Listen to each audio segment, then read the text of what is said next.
tous. Bonjour, donc moi c'est Océane. Et moi c'est Matika. Et du coup on lance une page qui s'appellera du coup Regard sur le passé.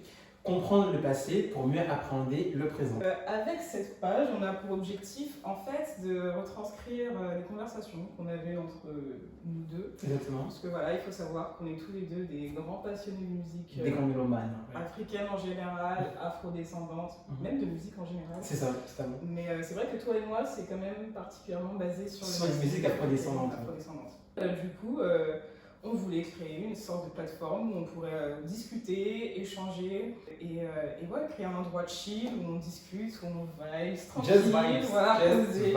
Comme vous voyez, on est dans le canapé, tranquille. Donc voilà, on espère avoir des retours de votre part et aussi des précisions parfois sur ce dont on parle, ou alors des anecdotes. Totalement. On kiffe toujours les anecdotes. Donc c'est vraiment une plateforme où voilà, on veut vraiment privilégier un échange, des interactions entre nous tout simplement. Ouais. Et voilà, donc on aimerait vraiment se focaliser par exemple sur des albums, des artistes en particulier, des genres musicaux, voilà, des courants musicaux, des questionnements aussi vis-à-vis de l'industrie musicale plus généralement. Donc voilà. Donc sans plus attendre, nous allons commencer par notre premier sujet, notre premier topic. Pour le premier sujet, on a choisi un album, donc là on va se concentrer sur un album qui s'appelle Regard sur le passé de l'orchestre Bembéa Jazz National. Et pourquoi est-ce qu'on a choisi l'orchestre Bembéa Jazz National et Regard sur le passé? Parce que du coup, vous l'aurez compris, notre page s'appelle Regard sur le passé, comprendre le passé pour mieux appréhender le présent. Et ce sont deux noms similaires en fait, donc on s'est inspiré en fait de cet album pour le nom de notre page Instagram. Totalement. On s'est dit quoi de plus logique en fait que de commencer par présenter l'album qui nous a inspirés. Voilà. Exactement. Du coup, pour commencer par l'album de l'orchestre Bembéa Jazz National, Regard sur le passé, je pense que ce serait bien de faire une petite mise en contexte. C'est ça. Voilà, on met un peu en contexte parce que tout le monde n'est pas au courant de tout. Donc, alors, l'orchestre Bembéa Jazz National, il est né en 1961, il me semble. Et il tient son nom en fait de la ville de Béla. Dans la ville de Béla, en fait, il y a une rivière qui traverse cette rivière qui s'appelle Bembéa. C'est ça. Quel nom il fallait donner à cet orchestre, à Sili Orchestre? C'est moi qui ai donné le nom de Bembéa Jazz. Le premier eau que j'ai eu, on m'a lavé, c'est l'eau de Bembéa. Je réfléchis. Je dis, mais si on donne le nom de cet orchestre-là à Bembéa, tous mes collègues là, ils étaient dans mon secret. Et je suis très fier aujourd'hui que Bembéa a un nom. Bembéa Jazz. Ce baptême fut fait à Béla le 15 avril 1961. Et voilà comment est parti le nom Bembéa Jazz. Donc l'orchestre Bembéa Jazz s'est créé là-bas, en référence au nom de cette rivière qui s'appelle Bembéa. Donc c'est un orchestre qui est composé de plusieurs personnes et qui a été actif pendant beaucoup d'années. Il me semble qu'il est encore actif, en tout cas il a été actif pendant beaucoup d'années. Pendant plus de 30 ans. Et les personnes qui composent cet orchestre changent beaucoup, mais parmi les plus emblématiques, on peut retenir 3 personnes. Donc le chanteur Aboubacar Demba Camara. C'est ça. Le guitariste Sekou Diabaté Bembéa et un autre chanteur qui s'appelle Sekouba Bombino. C'est ça. Donc c'était eux les 3, je pense, les membres les plus iconiques, on va dire, de l'orchestre. Effectivement. Et du coup, si on veut un peu voir musicalement ce qu'il peut y avoir dans la musique, on est plus autour. En fait, c'est un orchestre qui s'inspire vachement de la richesse de la tradition mandingue. Au niveau des instruments, avec des tambours, balafons, xylophones, kora, et les traditions aussi griot, donc de chant griot, mélangés avec des instruments un peu plus modernes, si je puis dire, avec de la guitare, avec de la trompette, et des influences aussi de salsa cubaine, de rumba, de jazz, beaucoup. Exactement. Et donc, au niveau des textes, c'est conformément à la politique de Sékou Touré. Ce sont des textes qui sont avant tout à visée éducative. Donc, comme là, en l'occurrence, pour Regard sur le passé, où on va se focaliser du coup sur le parcours de l'Almami Samouray Touré. Exactement. donc un héros, on va dire, de l'anticolonialisme. C'est ça, un personnage emblématique de l'histoire de la Guinée en général et qui est connu effectivement pour être un héros de la lutte anticoloniale du 19e siècle. Ouais. Donc voilà. Ensuite, si on essaye un peu de contextualiser l'historique, parce que ce qui est intéressant avec, c'est aussi ce qui nous passionne, Mathieu et moi, c'est que la musique raconte beaucoup aussi d'environnement et de la politique. Et là, je pense que si on parle de l'orchestre Bembeya Jazz National, on ne peut pas parler de cet orchestre sans parler du contexte historique et politique. Totalement. Donc, pour ce contexte, historiquement, la Guinée a eu son indépendance en 1958. Et le premier président était donc Ahmed Sékou Touré. C'est ça. Et il me semble qu'il y a eu un rapatriement des cendres. Exactement, donc en 1968, donc 10 ans après le début de la présidence de Sékou Touré, donc le président même Sékou Touré a organisé donc, le rapatriement des cendres de l'Almami Samori Touré, qui avait donc été déporté et qui finalement est mort en fait dans une île au Gabon. Donc lorsque ces cendres ont été rapatriées, Sékou Touré a organisé donc à l'occasion un grand concours national afin de pouvoir célébrer donc, la mémoire des personnages emblématiques qui ont lutté contre la présence coloniale, de l'époque. Et donc le Bembeya Jazz, donc après avoir remporté de nombreux concours, s'est finalement vu recevoir le titre d'orchestre national et est passé donc au lieu de Bembeya Jazz au titre donc de Bembeya Jazz National, et qui a donc été signé au sein du label d'État, Céliphone, donc le label de l'État, donc du gouvernement donc de Sékou Touré. Ce que vous voyez là, c'est le Bembeya original. Comme chaque chose a son origine, voilà l'origine de Bembeya. C'est-à-dire c'est l'ensemble là qui a été nationalisé de Beila en 66 pour Conakry et qui est devenu Bembeya Jazz National. Avec ce monde que vous voyez là, il y en a qui ne sont plus parmi nous. Et nous disons paix à leur âme, que Dieu les accorde son paradis. Et nous continuons la lutte, même sans eux, on continue la lutte pour que la culture guinéenne soit ce qu'elle est. Voilà, donc je pense que maintenant qu'on a fait une petite mise en contexte, on peut parler de nos feelings. Totalement. Qu'as-tu pensé de l'album? Alors, à la première écoute, alors moi je pense que c'est assez intéressant parce que je ne connaissais que de nom, l'orchestre Bembeya Jazz, mais je n'avais jamais écouté. Donc c'est vraiment, on a vu l'album, hop, je jette, je mets dedans, deux pieds dedans, donc vraiment je ne savais pas du tout quoi m'attendre. Et j'ai trouvé que c'était un album, déjà j'ai été étonnée de ce que j'écoutais parce que je ne m'attendais pas du coup à avoir un récit. Donc vraiment c'est un album où on nous raconte, on nous conte, et je ne m'attendais pas du coup vraiment à écouter parce qu'en fait c'est rare que j'écoute de la musique en écoutant toute une histoire. Exactement. Tu vois, d'habitude, voilà, on parle des feelings, on parle de la fête, on parle de plein de trucs, mais on ne raconte pas une histoire genre comme ça. Donc là, c'était vraiment différent pour moi, avec une richesse musicale vraiment incroyable. Vraiment, j'ai tellement de choses musicalement qui se passaient au niveau des instruments. Les 30 premières secondes, c'est iconique. Waouh, ça nous met tout de suite dans...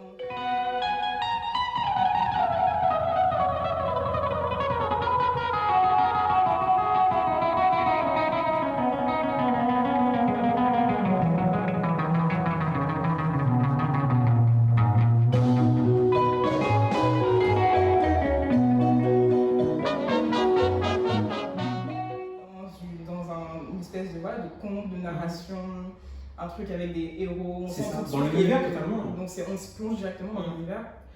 Et aussi, ce qui m'a surpris, c'est le format, puisque du coup, l'album se divise en 3 chansons. La première chanson fait 15 minutes et les 2 suivantes font 20 minutes. Donc voilà, c'est aussi quelque chose dont je ne suis pas habituée. Je sais que toi, vu que tu es congolais, vous êtes habitué à des formats un peu plus longs. C'est vrai que moi c'était difficile quand même la longueur, mais... C'est quelque chose de différent. C'est différent. Mais ça m'a plu. Et des voix très prenantes. Et voilà. Toi, c'est ça. Toi, quel est ton avis? Alors moi, en fait, il faut savoir que je connaissais déjà l'album de nom aussi, Ouais. j'avais déjà aperçu la cover plusieurs fois, mais je n'avais jamais écouté donc l'album avant, et là, bah, clairement, c'était une grande claque. Déjà rien que les premières secondes, comme tu l'as Ouais, dit, clairement, ouais. les premières secondes sont vraiment très très iconiques, et comme tu l'as dit, nous plongeons vraiment dans un univers, un cadre de conte, onirique, de narration. Enfin, j'ai vraiment trouvé ça très très particulier et très spécial. Et moi personnellement, ce qui m'a fait vibrer, c'est les voix, enfin surtout la voix de Aboubacar Demba Camara qu'on a cité juste avant, qui est donc qui est le chanteur un peu, si je peux dire, le lead vocal un peu, Ouais, voilà. qui vraiment a une voix hors pair, vraiment, une voix vraiment très particulière et qui vraiment me procure vraiment des frissons dans mon cas, vraiment.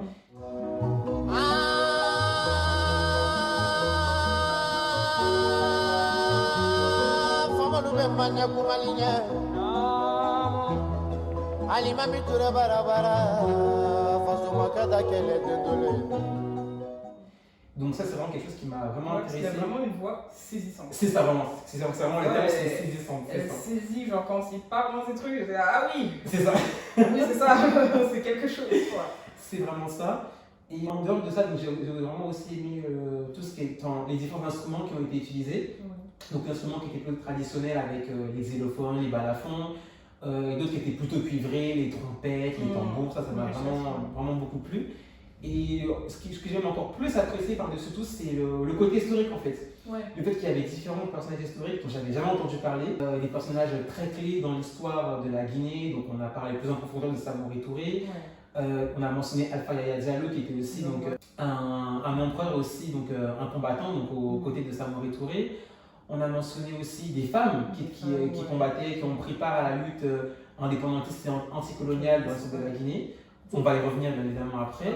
Mais c'est vraiment ça qui m'a beaucoup plu donc, au sens général, c'est plutôt vraiment la narration, les différents personnages, la façon dont la narration a été faite, le chant.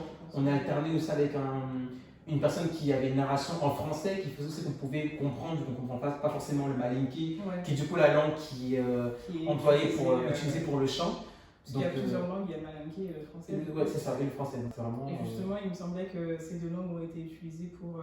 vu que le malinké n'est pas parlé de manière uniforme en Guinée, le français permet en fait qu'il y ait une unification, en tout cas que tout le monde puisse écouter l'album. Et donc, c'est cool. Moi, je sens vraiment aussi, quand j'ai écouté l'album, un mood onirique, comme tu disais, un peu féerique, un peu, on raconte un... Ouais, vraiment, on raconte vraiment genre... Vraiment.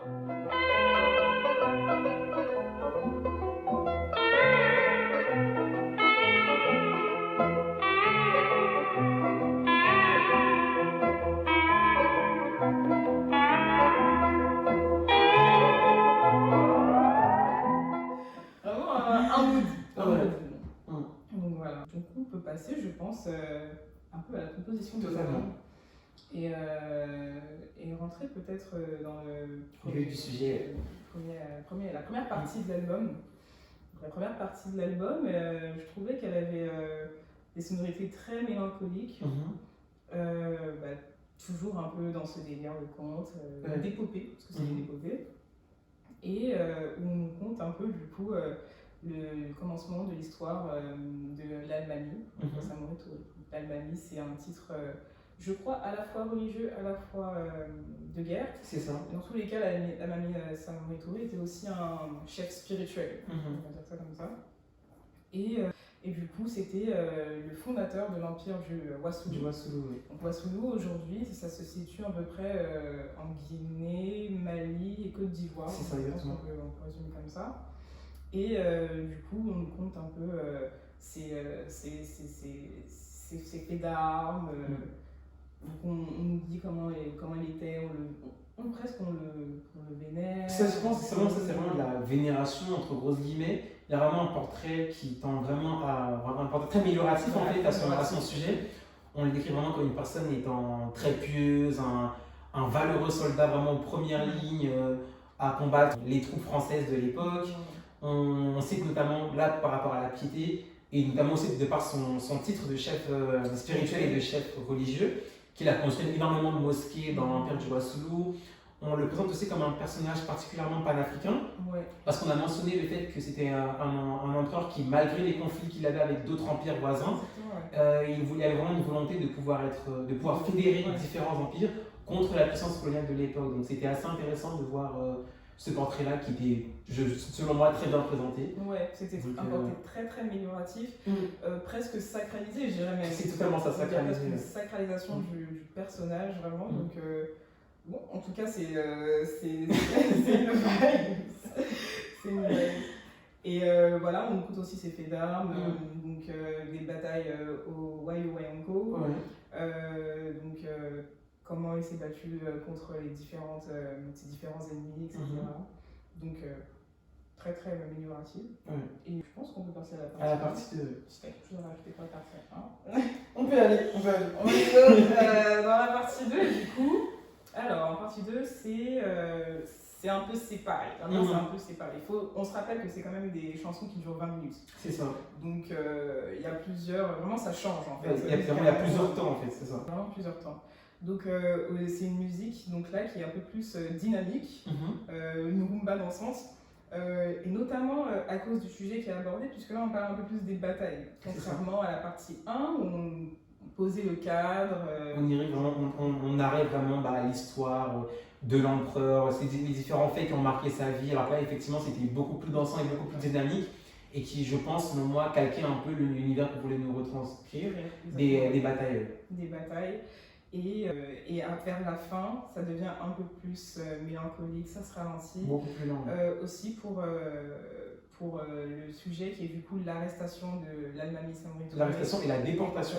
Voilà, donc parce qu'il va être déporté dans une île gabonaise. C'est ça.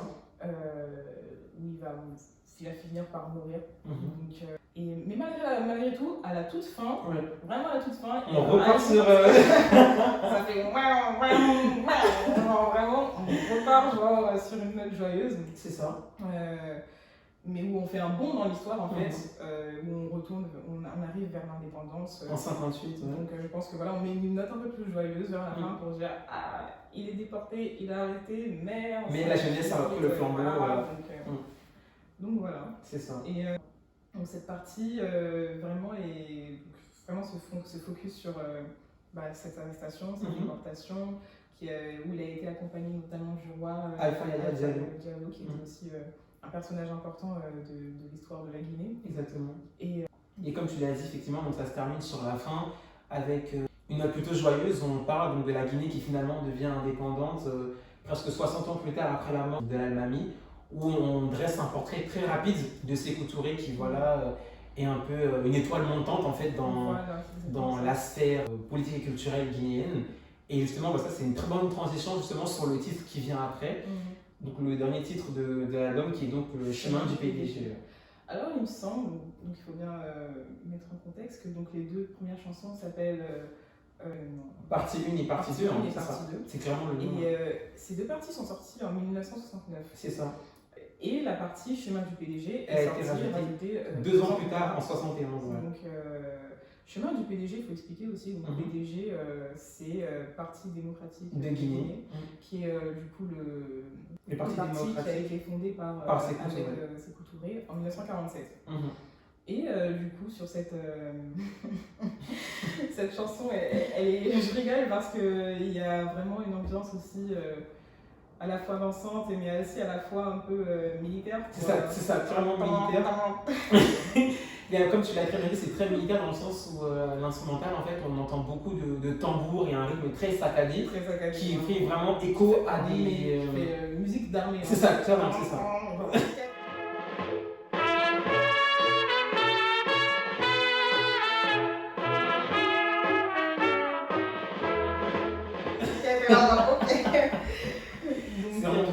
C'est vraiment ça. Et du coup, cette dernière partie, en fait, fait l'éloge de Ahmed Sékou Touré, du coup, le premier président de la Guinée, et qui fait aussi un très très amélioratif de ce président. Et les différentes actions qu'il a pu mener. Comme quelqu'un qui était contre l'inégalité des classes sociales, qui menait des actions notamment il me semble qu'il parle de la grève. La grève de 1953 qui a duré près de 73 jours. Et c'était une grève qui était commune aux autres colonies françaises d'Afrique et qui luttait entre autres pour un code du travail plus juste que celui qui était adopté auparavant. Donc voilà, donc on nous relate un peu ces faits et gestes. Et aussi on parle des femmes. C'est ça, très important, très important. On nous parle de deux femmes qui étaient à la fois anticolonialistes et indépendantistes. Donc il me semble qu'elles s'appelaient Mafuri Bangoa et Mbale Camara. Donc voilà, ces deux femmes qui étaient du coup très importantes aussi ça, dans la lutte, c'est ça.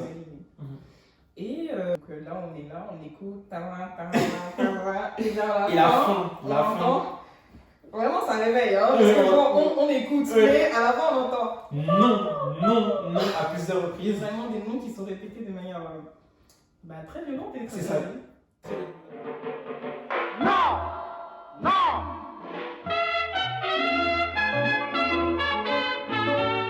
De façon très violente et très ferme, pour être plus précis. Et en fait, ce nom-là, c'est en référence au nom que Sékou Touré avait prononcé lors d'un célèbre discours lors de la venue du général de Gaulle donc en Guinée en 1958. Donc le général de Gaulle faisait une tournée dans les différentes colonies françaises d'Afrique pour promouvoir pour un référendum qui voulait en fait instituer une communauté française d'Afrique.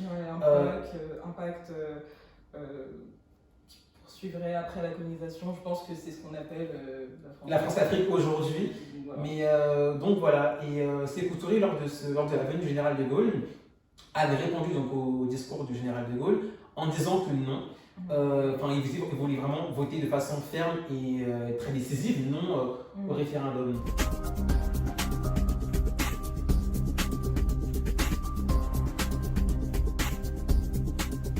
Le Conseil de gouvernement constate avec satisfaction les résultats du scrutin du 28 septembre, confirmant à une majorité de 97% la volonté des populations de Guinée d'accéder à l'indépendance et à la souveraineté. Et je pense que c'est intéressant parce que moi je ne m'attendais pas du tout à avoir tout ça en écoutant cet album. Matipa et moi on n'est pas du tout guinéens, on n'est pas d'origine guinéenne, on n'a pas de famille en Guinée, on ne connaît pas du tout cette histoire. Mais malgré tout, j'ai l'impression que si vous êtes afro-descendant et que vous avez les fameux tontons qui parlent de politique, on a tous entendu cette histoire de la Guinée qui a dit non au général de Gaulle. C'est ça. Et qui par la suite a dû en payer les conséquences. Et il l'a dit d'ailleurs, il a dit vous en payerez les conséquences. Donc c'était intéressant aussi d'avoir un peu plus de mise en contexte sur certains faits dont on a connaissance mais qu'on n'a pas approfondi parce que c'est pas présent dans les livres d'histoire, parce que juste il n'y a pas l'information ou alors il faut aller la chercher.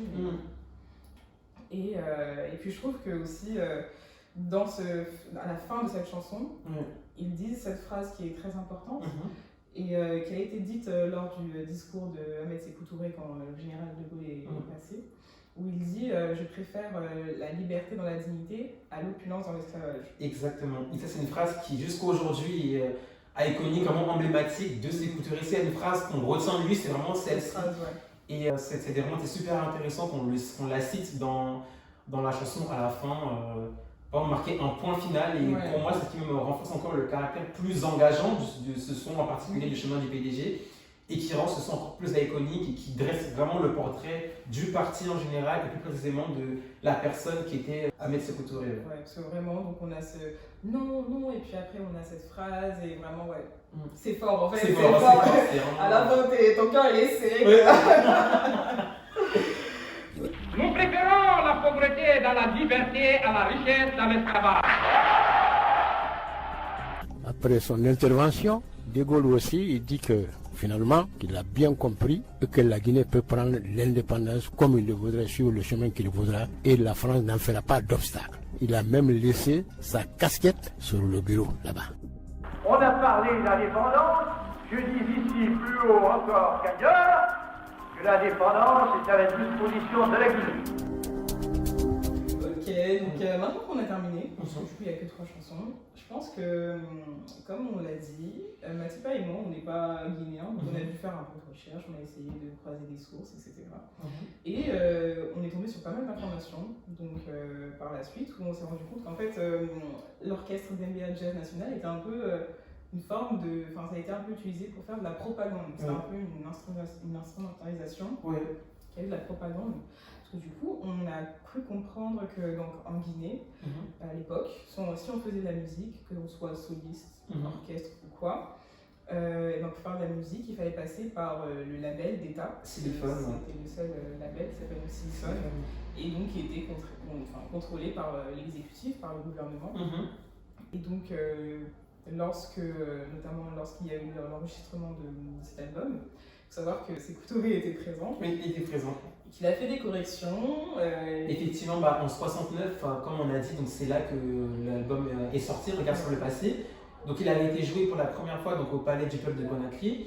Et juste après, donc Sékou Touré a demandé à ce qu'on fasse des corrections à l'enregistrement. Et après, justement, 2 ans plus tard, on a rajouté le titre Chemin du PDG qui, comme on l'a expliqué, dresse le portrait et fait l'éloge concrètement du parti et vraiment de sa personne en fait. D'où le fait qu'on comprenne en fait que voilà, c'est totalement une outil de propagande en faveur du parti. Mais d'ailleurs, cette propagande des musiciens ne sert pas du tout à l'orchestre Bembéya Jazz. C'est ça. Il y en a eu beaucoup d'autres dans le label Silicone. Beaucoup d'autres. Et il y a aussi cette question qu'on se pose Matipa et moi, parce que voilà, on a cherché, mais voilà, il y a plusieurs sources différentes, on nous dit des choses différentes, mais on ne sait pas. On sait que donc, dans l'album, Ahmed Sékou Touré se revendique être l'arrière-petit-fils de Samori Touré. Donc vraiment aussi pour se mettre dans cette descendance de voilà, la mamie Samori Touré s'était battue contre l'invasion des Français. Et du coup, l'arrière-petit-fils, Ahmed Sékou Touré, se bat contre les Français et pour l'indépendance. Exactement. Comme s'il reprenait le flambeau de l'arrière-grand-père, en fait. Donc il y a vraiment aussi un peu une narration, cette écriture de l'histoire. Donc est-ce que c'est vrai, est-ce que c'est faux, on ne sait pas. Mais dans tous les cas, il y a une écriture de l'histoire et il y a un message qui est passé. Le message qui est passé, c'est comme mon arrière-grand-père. C'est ça. Les troupes françaises. On a dit non en fait. C'est ça. Ils ont dit non plusieurs fois. Donc voilà. Donc c'était très intéressant. Donc je pense qu'on a fini.